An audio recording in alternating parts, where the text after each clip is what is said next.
geldinglar. Bir tördüşümüzden təlbiq asasən Uyğurlarda Pərzənd tərbiyəsi degan kitapni ovozli qo'zg'olonlar sunishni loyiq ko'rdim. Bu kitapning avtori Yarmuhammad Tahir To'g'liq. Qanamsa boshlab ketaylik. Birinchi bob. Pərzənd tərbiyəsi qonuniyatlik san'at. Birinchi. Pərzənd tərbiyəsi haqida umumiy tushuncha. Ata-ana bolalarni tepish, ularga yeguzish, ishguzish bilan o'z majburiyatining 3dan 1ni o'rindigan bo'ldi. Muhimi bolalarni yaramli odam qilib jamiyatga qo'shish. Russo. Ailening va oila hayotining eng muhim maqsadi va muddaosi farzand tarbiyasidan iborat. Chunki farzand bir oilaning eng e'tiborli big'i va qimmatli turiki. Farzandlar yaramli tarbiyalansa, oilaga shod-xuramlik va shon-sharaf elib keldi. Yaramsiz farzand oilaga ko'p riyozatlarni keltirdi. Farzandlarni tarbiyalash hargizmi yolg'iz oilaning manfaati, ota-onaning xushalligi uchun bo'lmaydi, balki ularning jamiyatga, elga va insoniyatga foydali odam bo'lib chiqishni oldingi nishon qildi. Uyg'ur xalqining qadimdan buyangi farzand tarbiyasidagi tub muddaosi farzandlarning el uchun foydali odam bo'lishini maqsad qilgan. Ulug' olim Mahmud Qashqariy farzandlarga murojaat qilib: "Ey o'g'il, mendan ügüt nasihat ol, fazilatlik bo'l, el orasida ulug' olim bo'lib bilimingni tarqat" degan. Yusuf Hasajib ana farzandidan o'g'irlik suv olsa, u farzand elga ofat bo'ldi deb eskartgan. Ko'rishga bo'ldiki, Uyg'ur xalqi farzandlarning yetuk olim bo'lib chiqishi, yaramsiz bo'lib qolishimi yana elga bo'ldi deb qargan. Bu nuqtadan qaraganda farzand tarbiyasida muddao va maqsad intayin muhim. Farzand tarbiyasi eng mushaqqatlik va eng buyuk san'at. Bu san'atning o'ziga xos qonuniyati bor. Insoniyatning tunji maktabi oila bo'lgan. Mana shu uzun asrlar davomida kishilar o'zlarini uzluksiz takomillashtirishda oila tarbiyasidan hargizm ayrilmadi. Bu jarayonda ta'lim-tarbiyaning usuli, chora-tadbirlari va qadam bosqichlari haqida ko'plagan qimmatli tajriba savoqlarni topildi. Shunda bo'lsa-mu, farzand tarbiyasi uchun hammaga o'rtaq bo'lgan o'lcham va qilib bo'lgan emas. Chunki yashash sharoiti, urf-odat, diniy e'tiqod, madaniyat saviyasi, qimmat qarashi va an'anasining o'xshamasligi qatorliqlarga munosib holda har qaysi millatlarning o'ziga xos an'anaviy farzand tarbiyalash usullari va mazmuni bo'ldi. Yana bir tarafdan tarixiy taraqqiyot jarayonida madaniyatning taraqqiy qilishi, ongning o'zgarishi va qimmat qarashida hamda farzand tarbiyasining mazmunida belgilik o'zgarish yasashni taqozo qildi. Bu farzand tarbiyasi ishining intayin murakkab va nozik bir ijtimoiy masala ekanligini uqtirdi. Uyg'ur xalqi insoniyat to'pining bir a'zosi sifatida 21-asrning muqaddas bosug'isiga qadam qo'ydi. Biroq Uyg'ur xalqining hozirgi inson saposilashtirmasiga tutgan o'rni intayin keyinida. Turmush va madaniyat saviyasi tuvan. Bu bizning yashash iqtidorimizning texi nihoyat tuvan ekanligini ko'rsatadi. Mohiyatdan olganda, ta'lim-tarbiyaning tub maqsadi farzandlarning yashash iqtidorini yuqori ko'tarish va qandoq yashashga o'rgatish. Buning uchun oldi bilan farzandlar uchun ta'lim-tarbiya sharoitini yaratishimiz va barpo qilishimizga to'g'ri keldi. Ta'lim-tarbiya sharoiti deganda birinchi bosqich oila sharoiti va oilaning ta'lim-tarbiya sharoitini ko'rsatadi. Ikkinchi bosqich maktab tarbiyasini ko'rsatadi. Uchinchi bosqich jamiyat tarbiyasi va ta'sirini ko'rsatadi. Bu 3 omilning biri yana biriga ta'sir ko'rsatadi. Biri yana biriga asos bo'ldi. Bir-birini to'liqlab, bir butun mukammal oilaning jamiyatga chiqishini kafolatga ega qildi. Jamiyat oilaning jamiyatga davrga moslashishini taqozo qildi. Oilami jamiyatning kontrolligini va nazoratini qabul qildi. Chunki odam jamiyat yashaydi. Jamiyatdan qimmatini topadi. Har bir farzandning yaxshi yoki yomon tarbiyalanishi jamiyatga ijobiy va salbiy ta'sir ko'rsatadi. Shunga farzand tarbiyasi farzandlarning taqdiri bilanmi, oilaning istiqboli bilanmi, millatning gullanishi va taraqqiyoti bilanmi favqulodda munosabatli intayin buyuk qurilish. 21-asr Uyg'ur ota-onalarga muhim va muqaddas majburiyatni ortdi. Farzandlarning aqlliq, iqtidorli, fazilatlik, madaniyatlik bir avlod bo'lib tarbiyalanib chiqishni asosliqi oila ustiga oldi. Chunki oila bir tarafdan asosiy o'rni solg'uvchi, Yana bir tarafdan ata-onalar farzandlar uchun mangulik tarbiyachi. Bizning farzandlarimiz bizdimi yaxshiroq yashashi, bizdan madaniyatli bo'lishi, bizdimi iqtidorli, yashash ro'yiga boy bo'lish kerak.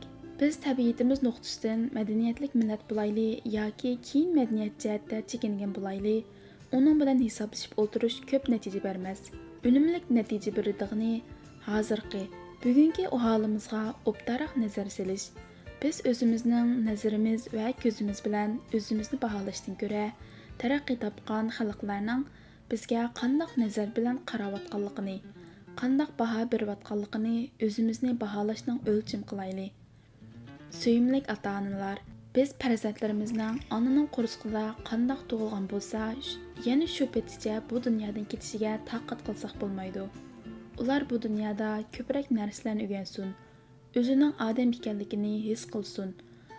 Bu dunyoning maishatlaridan bahramand bo'lishni o'rgansin. Vatan uchun, xalq uchun va zamin uchun yuk bo'lmay, balki vatanning eg'ir yukini ustiga ola oladigan bo'lsin. Bundaq natija o'ng'ay qo'lga kelmaydi. Agar biz haqiqiy mohiyatni tushunsak, farzandlar uchun ta'lim-tarbiya oshnandimi muhimroq. Oshnan faqatla hayotga kapolatlik qildi. Ta'lim-tarbiya tirik o'lik bo'lib qolmaslikqa kapolatlik qildi. Unda bo'lsa, bundaq ulug' mas'uliyatni ustiga oladigan ota-onalarga qo'yiladigan talab nima? Ikkinchi, tarbiyachi qandoq bo'lsa, farzand shunda bo'ldi. Balalarning gunohimi, xizmatlarimi ko'p tarafdan ota-onalar zimmasiga tushidi va ularning vijdoniga havola qilinadi. Dzerzhinsky. Uyg'ur xalq cho'chaklari ichida mundaq mazmundagi bir cho'chak bor. Burungi zamonda shariat qonuni bir yosh bolani o'g'irlik qilib odam o'ldirganlik uchun darg'a esish jazosiga hukm qilibdi. Darg'a esish oldida qozi boladan qandoq talab orzusining borligini so'rabdi. Bola qoziga onasi bilan oxirgi bir qatim ko'rishib olish orzusi borligini aytibdi. Qozi bolaning talabiga qo'shilib, uning onasini bolaning oldiga olib kelibdi. Bu mehribon ona ko'zlaridan mo'ldirrak yosh to'kib bolani bag'riga bosmoq bo'libdi. Bola onadan ko'ksini chiqarishni o'tinibdi. Bola onasining ko'ksini eg'iziga ilib, g'azab bilan tishlab uzib olibdi. Ana voyjon deb faryod ko'taribdi. Xaloyiq bu ishdan hayronlik his qilib, nima ish bo'lganligini uqmoq bo'libdi. "Hey yigit," debdi qozi. "O'lish oldida nima uchun onang bundoq alam qilasan? Buning siri nima? Bir qo'shiq qanimdan kesila ondan deb beraman," debdi yigit. Mulozimlar podshohga ahvolni ma'lum qilibdi. Podshoh "Bo'ldi, uning so'zini anglab boqayli," debdi. Bolaga so'zlashga ijozat beribdi. "Mening mushundaq ahvolga tushib qolishimning birinchi javobgori mush onam," deb so'z boshlabdi yigit. "Men kichik vaqtimda boshqalarning ko'ktatliqidan bir tutam chamg'ur yo'l olib uyga olib kirdim. Onam buni ko'rib meni yaramliq balam, aqlliq balam deb maqtab ketdi. Shuningdan keyin men bundaq ishni uzluksiz davomlashtirdim. Cho'ng bo'lgan sari boshqalarning to'xullarini, tuxumlarini, mevalarini o'g'irladim. Onam yanala meni maqtaydi. Oxiri men o'g'irlik kasb qilib oldim. Boshqalarning qo'y kallalarini o'g'irladim. Dunyoda yerilmaydigan qozon, sunmaydigan ko'zi yo'q degandek, bu da o'g'irlik qilib tutilib qolganimda oshkorlanib qolishdan qo'rqib, mol egisini o'ldirib qo'ydim. Agar men birinchi qatim boshqalarning chamg'urini o'g'irlab kirganda, onam meni, "Ho aqlsiz, nima degan sad ish bu? Mang nerdan olgan bo'lsang shu yerga olib qo'y," deb adab bergan bo'lsa, bugungi ahvolga tushib qolmagan bo'lardim, debdi yigit bir oz tinib olib. "Onam menga sut bergan, odam bo'lish tarbiyasini bermagan ekan. Shunga emitgan sutingga rozi emasman deb shundoq qildim," debdi. Jamoat yigitning kechirmishini anglab sukut qopdi. Xaloyiq yiliqi mehribon onaga tikilibdi. Podshoh bu ahvolni uqqandan keyin bolaning xunidan o'tishga amr qilibdi va onasini jazoga buyuribdi. Farzandni so'ymaydigan, farzand uchun ko'ymaydigan ota-ona yo'q. Biroq ota-onalarning saposi, tarbiyalash san'atini o'xshamasligi farzandlarning mijoz xarakteri, axloqi, aqliy qobiliyati va yashash iqtidoriga intayin farqli ta'sir ko'rsatadi. Ba'zi ota-onalarning haddidan ziyod kuyinishi farzandlarga ziyonkashlik qilishga olib borsa, ba'zi ota-onalarning farzandlarga qattiq talab qo'yishi farzandlarga baxt elib keldi. Demak, bolalarga qattiq talab qo'yish haqiqiy ma'nosi bilan kuyinish bilan hisoblanadi. Shunga atoqli pedagoglar, psixologlar bu haqda qimmatli tajribalarni to'plagan. Lermontovning mundaq bir so'zi bor: "Farzand tarbiyasi g'oyat mushaqqatli ish. Mana əmdi hammasi joyida bo'ldi deb o'ylaysan. Qarasang ishlar boshqacha.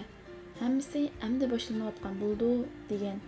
Shunga bola tarbiyasi uchun davlatni boshqarishda alohida cho'nqaroq kuzatish, uningda cho'nqaroq donishmandlik kerak. Shundaq bolasini yaxshi ko'rishni, hatto hayvonlarni bildi. Biroq odam tarbiyasi har qanday san'atdan ustun turdi. Har qanday mehribonlikdan mohiyatlik farq qildi. Chunki bolalarni tarbiyalab yaramliq odam qilish atrofliq bilimni talab qiladigan ulug', jiddiy va alohida mas'uliyatli xizmat. Shunga yaramsiz onani bir botilka sutga o'xshatishga bo'ldi. Chunki nodon ona mehr muhabbatning qanchalik cho'nqurligidan qat'iy nazar yomon tarbiyachi bo'lib qolaverdi. Aslidan olganda ota-onalarning farzandlarga qoldiradigan eng qimmatli merosi yaxshi tarbiya bo'lishi kerak. Yusuf Xos Hojib farzandlarga qoldirgan eng qimmatli va mangulik meros ularni yaxshi, yaramli tarbiyalash, ularga yaxshi nasihatlarni meros qoldirish bo'lsin. Mol dunyo meros qolgan bo'lsa, u tugaydi. Yaxshi tarbiya farzandlarga mangu hamroh, tugamas boylik degan. Vahiz Kashifning Go'zal axloq degan asarda bu xususda mundaq bir tipik hikoya qoldirilgan. Qimmatli meros Misr podshohi Rum xalqisi bilan bo'lgan adovatni yuvib, do'stlik tartibini tuzdi hamda qizni uning o'g'liga nikohlab berdi. Shu sababli ikki mamlakat do'stlashib, gullanishga boshladi. Bu ikki podshoh cho'ng-kichik har qanday ishlarda bir-biri bilan maslahat qilishadi. Vaqtki Misr podshohi Rum podshohiga farzandimiz bizning tirikligimizning asosi va umrimizning tayanchisidir. Biz vafot bo'lgandan keyin namu nishonimiz o'chidi. Hayotimizdan hech nima qolmaydi. Ularning bizdan keyin farog'atli xushal-xuram o'tishining g'amini yemak. Ularning umriki kerakli narsalar va maishatlarning fikrini qilmoq kerak. Men ojiza uchun nurg'un nafs matolar, yaxshi ot tugilar, qo'l cho'rilar, bog' imoratlar va nurg'un mol dunyolarimni qoldirdim. Siz jahonni buzguchi o'g'lingizning maishati uchun qandoq narsani tayyor qildingiz deb nomi bitib avatibdi. Rum xalqisi bu nomini o'qitib, anglab, tabassum qilib mundoq javobnoma yozdi. Mol bevafo, xizmatkor bebaqa narsadir. Uning hisobini qilmoq kerak. Bu faniy dunyoning matolariga aldangulik emas. Men o'g'limni adab bezaklar bilan bizidim. Ilm hikmat bilan jabdundirdim. Uning uchun yaxshi sifat va adablarni qoldirdim. Chunki mol dunyo zavolliqqa yetar. Ilm, hunar, adab axloq zavolsizdir. Bu hikoya bizga shundoq bir qonuniyatni his qildirdiki, o'zimizda nima bo'lsa farzandlarga shu meros qoldi. U sizlardan qandoq narsani qabul qilgan bo'lsa, u ularning keyingi istiqboli uchun ulgu bo'ldi. Bolalarning yumron qalbiga hech bir narsa ulgudek kuchli ta'sir qilmaydi va ulgular ichida ota-ona ulgusidan alohida cho'nqurroq va mustahkamroq o'rin olgan ulgu yo'q. Bu ma'nodan aytganda, farzand tarbiyasida farzandlarni qandoq tarbiyalashdan ko'ra, qandoq ota-onaning tarbiyalaguchi bo'lishini oldingi shart qildi. Yusuf Xos Hojib, agar sana ay kabi qiz o'g'il tug'ilgan bo'lsa, uning tarbiyachisi o'zingni bo'lgan. Hech bo'lmaganda taqvodor, iqtidorli, bilimli inikonini tarbiyachi qilib tanlab ol degan. Hozirgi real ahvoldan qaraganda yaxshi, iqtidorli farzand tarbiyasidan mutaxassis ota-onalarimiz ko'p. Lekin tug'ib qo'yishni bilib, tarbiyalashni bilmaydigan, madaniyat saviyasi intayin tuvan, ilmiy farzand tarbiyalash san'atidan xabarsiz, o'zidimi odamiylik iqtidori va insoniy fazilat yo'q nodon ota-onalarimiz oz emas. Shuning uchunmi ular texnik xurofotlikning turidan qutulolmay, bolalari uzuqliq yetishmaslik sababli besh qapoqdek, bo'yni sapaqdek bo'lib qolsa, jinjiplashgan deb daxillar o'qitib, o'pkisiga sovuq tegib yollig'lansa, o't tutibdi deb issiq silib hurib, dunyoga yangi ko'z ochgan buvoqlarning o'lib ketishiga sabab bo'layotgan fojialar nihoyat ko'p. Hech bo'lmaganda xili ko'p ota-onalar savodsizlik sababli kitob material ko'rmaganlik uchun farzandlarga biror yaxshi kitobni aytib berish orqali bolalarni bahramon qilishga tegishli ma'naviy ozuqqa muqaddir emasligini bilamiz. Shuncha chiroyli, umoq bolalarning bosh qo'llarini haftada bir qatim bo'lsin so'pillab yuvib qo'ymay, to'ng'riga bostirib qo'yayotgan beg'araz ota-onalar bizni texim ajablantirdi. Shunga ota-onalarning safosini o'stirish, ularni tarbiyalash davr taqozo qilgan muhim xizmat bo'lib qoldi. Undaq bo'lmaydigan 21 asrga muvofiqlasha oladigan avlodlarni tarbiyalab chiqish mumkin bo'lmaydi. Yar Muhammad Tahir To'g'liqning Uyg'urlarda farzand tarbiyasi nomli kitobining 1-bobning oldingi 2 qism mazmuni o'qib tugatildi. Keyingi videomizda davomli huzuringizda bo'ldi. Ovozda Nurjamal